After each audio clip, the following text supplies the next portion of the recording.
Chelsea are the ones pushing at the moment.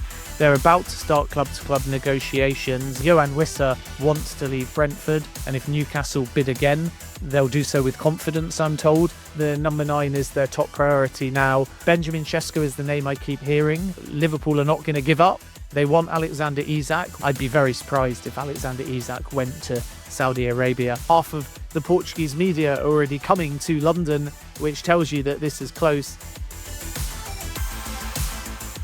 Hello and welcome to The Window. This is our daily show keeping you up to date with everything going on in the transfer window. Loads to get stuck into today. We've got updates on the futures of Alexander Isak and Yoan Wissa, as well as Chelsea's pursuit of Xavi Simons, Man United's hunt for a number 9, and the latest on Gyökeres to Arsenal. So let's get straight into it with Ben Jacobs. Hi Ben, let's start with Xavi Simons to Chelsea, please. They're very interested in the attacker from Leipzig. What's the latest on that? Chelsea are very interested and they're about to start club-to-club talks at the time of recording. They're working on the player side, and my understanding is that personal terms are relatively close. There may be a possibility also for Leipzig to raise Carney Chukwuemeka. I don't think it will be any swap deal, but naturally 2 separate deals could be done potentially at the same time, especially if Leipzig are willing to buy. We know Dortmund are interested in Chukwuemeka as well, but they want to do a loan with an option, and Chelsea want a permanent exit in some capacity. But Xavi Simons is a player that Chelsea really like. They feel that he's versatile and could fit well in central or wide left areas. And another attacker is high priority for Chelsea because Christopher Nkunku is still expected to depart. It's not unthinkable that Nicholas Jackson exits, although they're certainly not forcing him out of the club.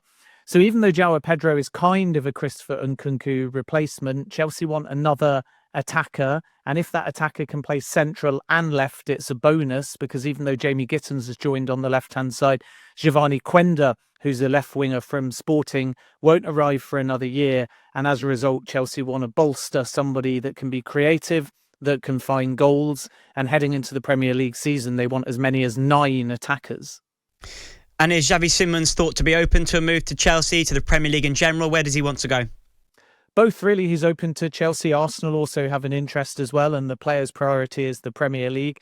It's an interesting deal because the way it worked was he spent some time on loan at Leipzig before joining permanently, and the loan was elongated because the terms of his move from PSV to PSG meant that in the first 18 months, if he was sold permanently, all of the money would go to PSV rather than PSG. So PSG waited, and then when that clause expired, they did the permanent deal because he was surplus to requirements at PSG. And the fee was €50 million plus 30 million in add-ons, and PSG also have a sell-on clause. But not all of those add-ons have been paid. And as a result, this is being billed as a deal, or was anyway originally, that could be €80 million. But my understanding pretty consistently is that a large proportion of the add-ons from that 80 million package haven't been paid. And this is why suitors like Chelsea feel there might be a deal to be had for under €70 million. So Chelsea are the ones pushing at the moment.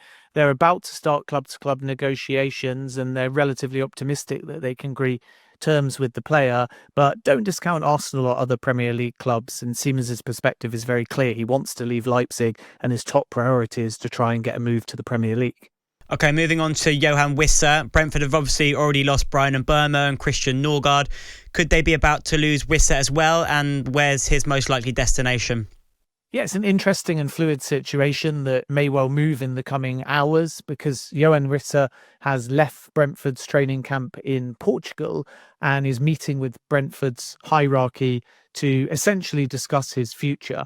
And Brentford's position at the beginning of the window was very clear. They didn't want to lose Brian and Mbeumo, now at Manchester United, and Yoan Wissa in the same window. But of course, when a player agitates for a move, the whole dynamic can change. And Yoan Wissa wants to leave Brentford because of his age and the fact that 2 of the suitors in Newcastle and Tottenham have both got Champions League football. The feeling is this is the right time from Wissa's perspective to go play Champions League football. It might even be his last shot. So now I think we're going to get one of 2 extremes. Either Wissa and Brentford get on the same page over a new deal, but that's looking the less likely scenario, or alternatively, Brentford decide to soften their stance and sell Wissa because the player is now pushing to exit and go and play Champions League football. Newcastle are the club really pushing at the moment. They're the ones that have placed a formal bid in the last 48 hours, £25 million, and it was rejected. And then as we broke exclusively on talkSPORT, another bid is incoming in the region of 30 million, maybe even in excess of that number. And there could be a possibility that Newcastle stand a chance of success here between the 30 and 40 million pound mark, even though only a few weeks ago when Nottingham Forest had a rejected bid of under 25 million pounds, Brentford was saying it's a 50 million plus pound deal. But crucially at that point, they were still negotiating Mbumo at a high number with Manchester United. So it remains to be seen whether Brentford get that sort of asking price of 50 million pounds or more, or if the price drops to between perhaps 30 and 40 million. But we won't really know the true reality until Wissa today and possibly tomorrow as well first has that conversation with Brentford's leadership team. And then from there, my expectation is everyone will get on the same page. And if Newcastle bid again, they'll do so with confidence, I'm told. But we also can't discount Tottenham, who have Thomas Frank, former manager of Wissa, and they're interested as well. And their interest in Wissa is despite the fact that they're still hopeful of getting Morgan Gibbs-White over the line and have added Mohamed Kudus as well. But even if both of those players are Spurs, and obviously Kudus already is, then my understanding is that Tottenham still could enter the race for Wissa. But at the moment, Newcastle are the ones trying to get it done. They're trying to push because they're aware that other deals this window have been hijacked. Chelsea and João Pedro, for example, the James Trafford deal, and now Manchester City trying to get that one done. So it's been a difficult summer for Newcastle because they're competing against often big six teams now, which is testament to where that project is. And naturally, they won't want another situation where they're first to the table, but they leave empty-handed. And that's why Newcastle are trying to get the Wissa deal done very quickly. But it will all depend now on Brentford and whether their stance on if they're prepared to sell Wissa has changed. All right, well, let's stick with Newcastle then. Alexander Isak, what's the latest on that? Because reports said that he's been training alone and he's asked Newcastle for 300 grand a week. So where are we with that? Yeah, the £300,000 a week story comes from our chief football correspondent, Alex Crook. And it's true that Alexander Isak will need a significant pay rise to stay at Newcastle on new terms. But even if that doesn't happen, he's contracted until 2028 and he's already well paid. So this is why Newcastle have felt quite calm about the situation. But a bit like Wissa, I can see two extremes where Newcastle push to quieten all the noise and lock Isak down on new terms. Or alternatively, if that contract renewal doesn't happen, still interested clubs try, despite the fact that right now Newcastle have a very clear not for sale stance. These kind of positions can change later in the window, and therefore Liverpool are not going to give up. They want Alexander Isak. Whether that's now remains to be seen, but if it's January or next summer, Darwin Núñez could leave the club, Luis Diaz could depart as well. They'll definitely want another attacker in some capacity. And the Saudi interest is there too. And it wouldn't necessarily be a bad thing for Newcastle if Al Hilal make a bid, because it's PIF negotiating with PIF. I'm not convinced that Isak is leaning towards Saudi Arabia at this point.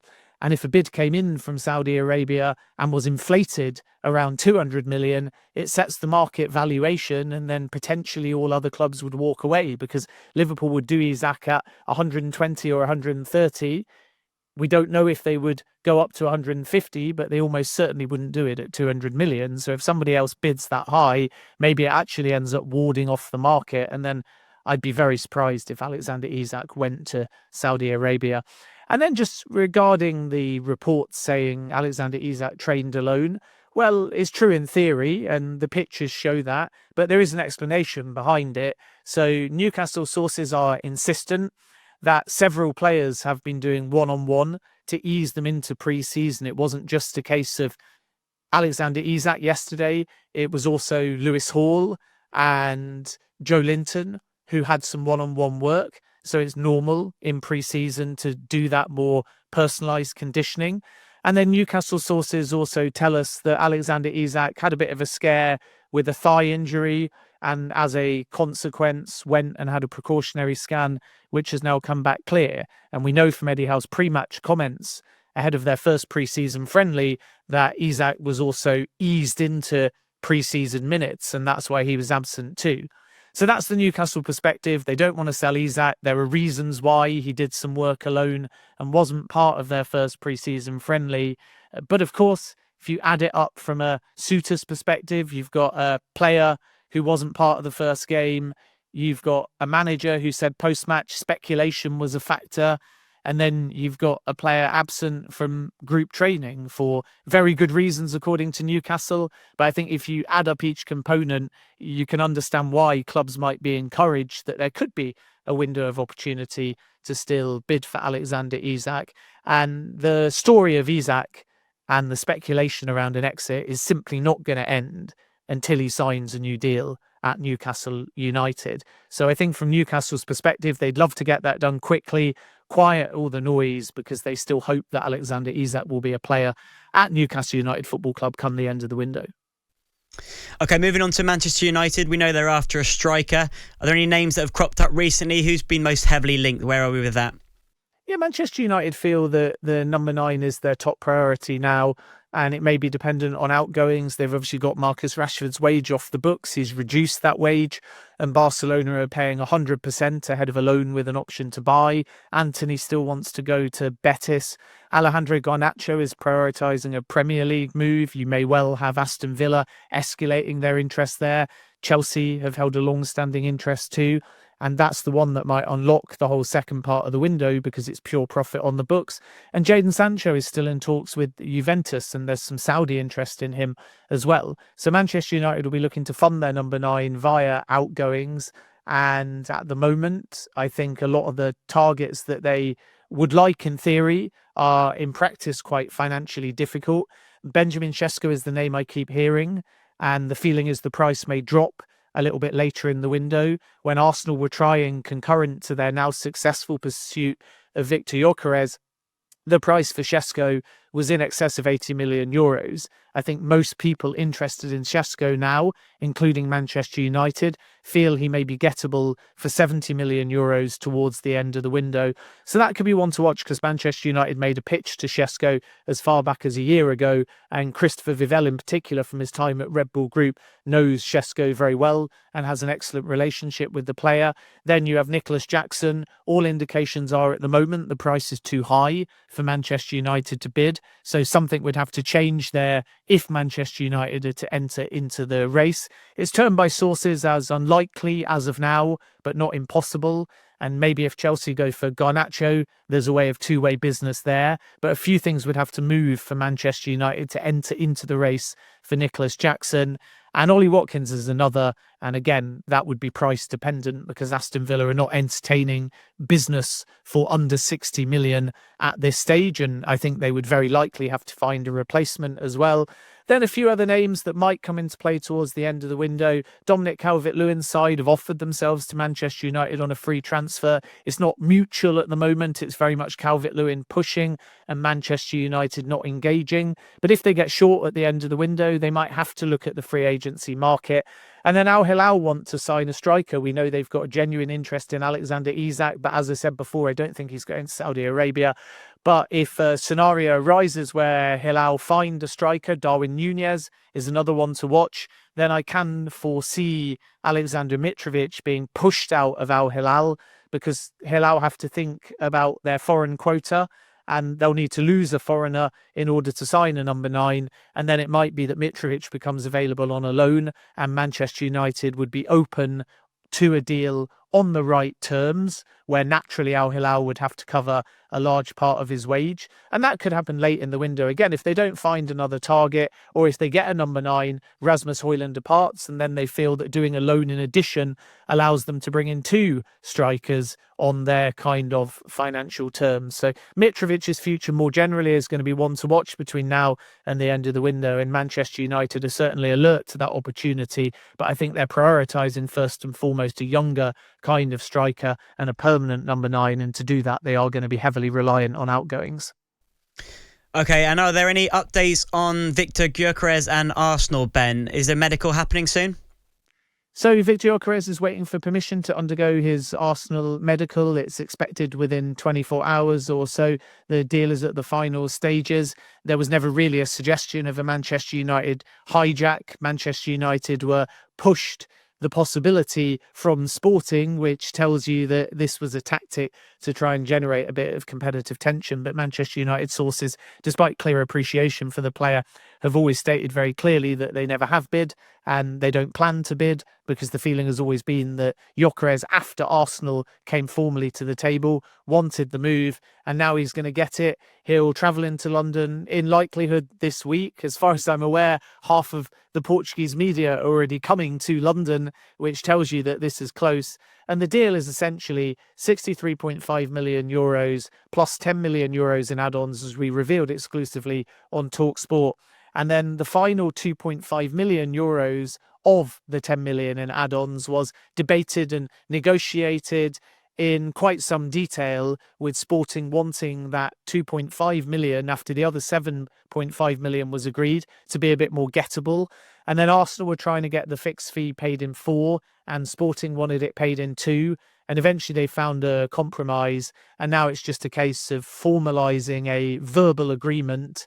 And then once that paperwork is drafted, Victor Gyökeres will be given his permission to undergo an Arsenal medical. And this deal is going to get done and Arsenal will finally get their number 9.